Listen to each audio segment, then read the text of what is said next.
சங்கீதம் 88 அதிகாரம். என் இரட்சிப்பின் தேவனாகிய கர்த்தாவே, இரவும் பகலும் உம்மை நோக்கி கூப்பிடுகிறேன். என் விண்ணப்பம் உமது சமூகத்தில் வருவதாக, என் கூப்பிடுதலுக்கு உமது செவியைச் சாய்த்தருளும். என் ஆத்துமா துக்கத்தால் நிறைந்திருக்கிறது, என் ஜீவன் பாதாளத்திற்குச் சமீபமாய் வந்திருக்கிறது. நான் குழியில் இறங்குகிறவர்களோடு எண்ணப்பட்டு, பெலனற்ற மனுஷனைப் போலானேன். மரித்தவர்களில் ஒருவனைப் போல் நெகிழப்பட்டிருக்கிறேன். நீர் இனி ஒருபோதும் நினையாதபடி, உமது கையால் அறுப்புண்டு போய் பிரேத குழிகளிலே கிடக்கிறவர்களைப் போலானேன்.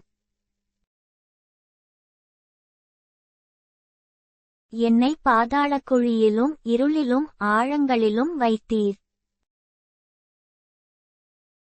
உம்முடைய கோபம் என்னை இருத்துகிறது, உம்முடைய அலைகள் எல்லாவற்றினாலும் என்னை வருத்தப்படுத்துகிறீர். சேலா. எனக்கு அறிமுகமானவர்களை எனக்கு தூரமாக விலக்கி, அவர்களுக்கு என்னை அருவருப்பாக்கினீர். நான் வெளியே புறப்படக்கூடாதபடிக்கு அடைபட்டிருக்கிறேன்.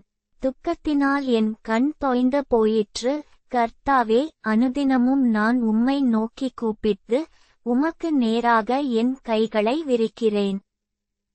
மரித்தவர்களுக்கு அதிசயங்களைச் செய்வீரோ? செத்துப்போன வீரர் எழுந்து உம்மை துதிப்பார்களோ? சேலா.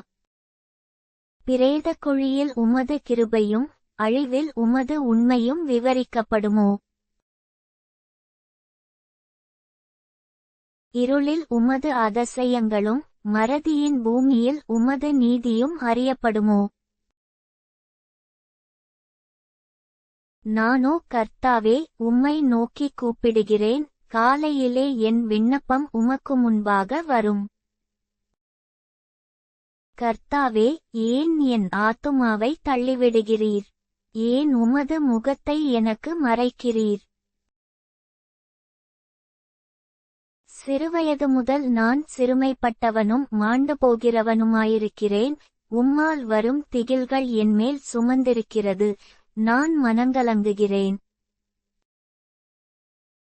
உம்முடைய எரிச்சல்கள் என்மேல் புரண்டு போகிறது, உம்முடைய பயங்கரங்கள் என்னை அதம்பண்ணுகிறது. அவைகள் நாடோறும் தண்ணீரைப் போல் என்னைச் சூழ்ந்து, ஏக்கமாய் என்னை வளைந்து கொள்ளுகிறது.